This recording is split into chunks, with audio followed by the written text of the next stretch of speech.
Assalamu alaikum. Welcome to my another video. Today's video topic: how to use auto sum in MS Word. In this video, I am discuss about how to use auto sum in MS Word.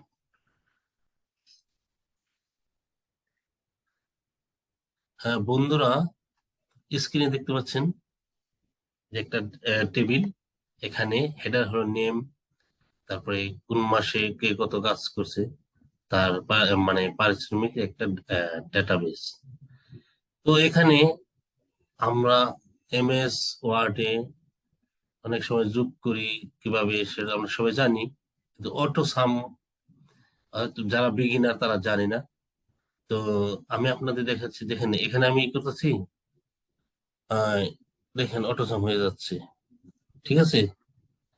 এখানে রাখতেছি, auto সাম হয়ে যাচ্ছে, দেখেন cursor cursor রাখতেছি আর auto সাম হয়ে যাচ্ছে, দেখেন auto সাম হয়েছে। এমএস ওয়ার্ডে অটো সাম কিভাবে হয়ে যায় দেখেন, এ পাশে যদি আমি করি, দেখেন এই পাশে যদি আমি অটো সাম করি, ধরেন এখানে টোটাল লিখে দিলাম, টোটাল লিখে দেখেন এখানে অটো সাম যদি করি, দেখেন এখানে অটো সাম হয়ে যাচ্ছে, অটো সাম হয়ে যাচ্ছে, ঠিক আছে, অটো সাম হয়ে যাচ্ছে, অটো সাম হয়ে যাচ্ছে।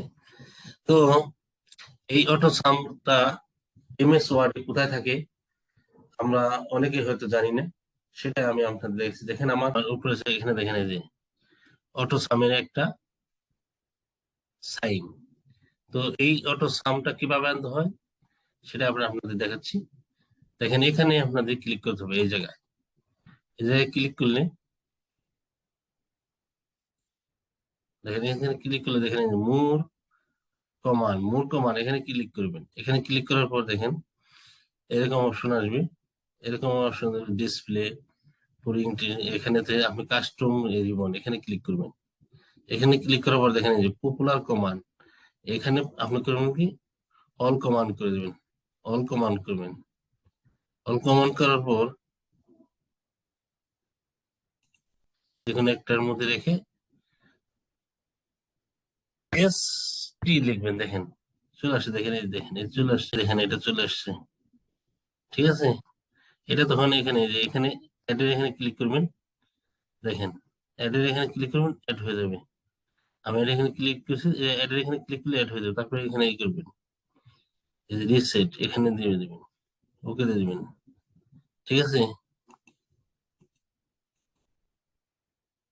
দিবেন, ওকে দিয়ে দিবেন। দেখেন যে ওকে হয়ে তারপরে এই করবে। আমি এখানে করলাম কারণ এখানে আমার সাম ই করে আছে, যাদের নেয় যারা জানেন না তারা এইভাবে এই করে নেবেন, ওকে করে নেবেন।